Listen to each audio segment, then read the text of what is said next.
हाय, hello, नमस्कार. मी लक्ष्मी तुमचं मनापासून स्वागत करते माझ्या डेली ब्लॉगमध्ये.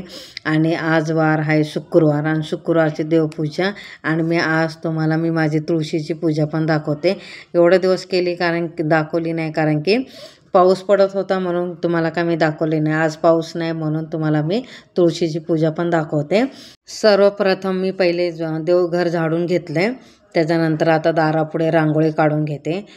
वारानुसार रोज रांगोळी पण काढते आणि तिथं समोर दिसते लक्ष्मी पद्म आहे.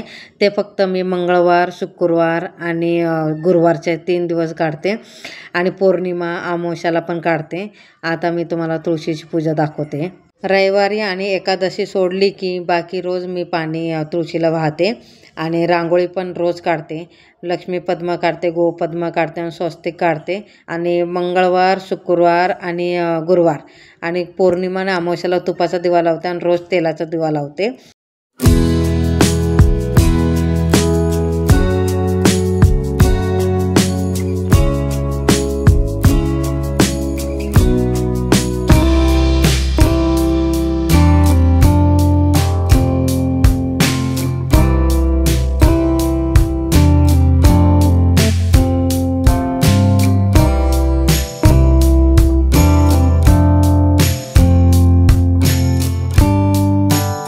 तुम्ही बोलत असेल हा डबा कशाला ठेवला आहे म्हणून, कारण की वारा खूप सुटते आणि दिवा विझून जातो म्हणून मला असं डबा ठेवावा लागते. आणि डबा ठेवला की मग दिवा विझत नाही आणि व्यवस्थित जळतो.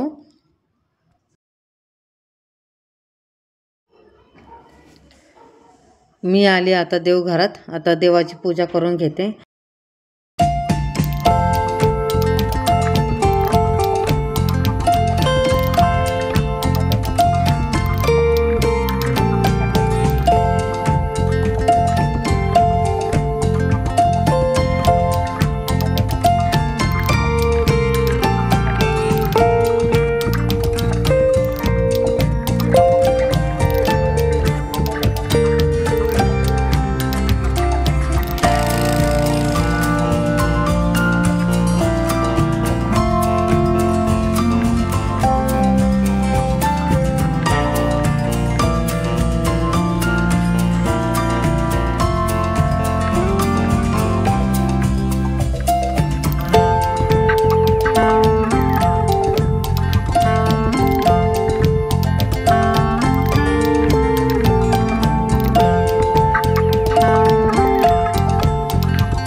आता मी संध्याकाळचा स्वयंपाक करून घेते. गवारीची भाजी, भाकर आणि चपाती पण करून घेते, कारण की भाकरी आम्ही खातो आणि चपाती आमचा पोरगा खातो आहे. त्याच्यासाठी मी दोन्ही करते आणि थोडंसं इकडे भात लावून घेते.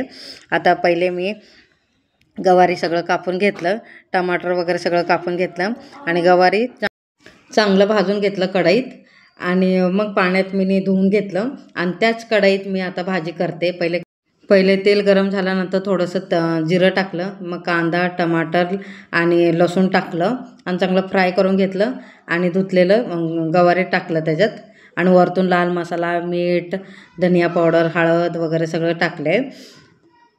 आणि आता हे असे डब्याने काढते, कारण की डबा मला मोकळे करायचे, धुवायचे म्हणून मी आता असं डब्याने घालते, नाहीतर मी चमच्यानेच घालते.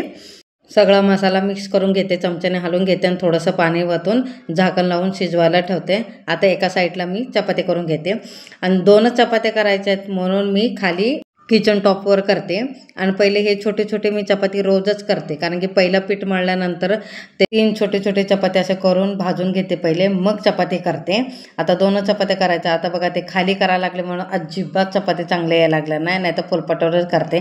ते बघावं म्हणून पहिल्यांदाच मी ह्याच्यावर केलं किचन टॉपवर, नाहीतर मी पोलपाटावरच करते. आता चपात्या झाल्या, त्याच्यानंतर आता मी भाकरी करून घेते.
भाकरी झाली, आता भाजी पण झाली.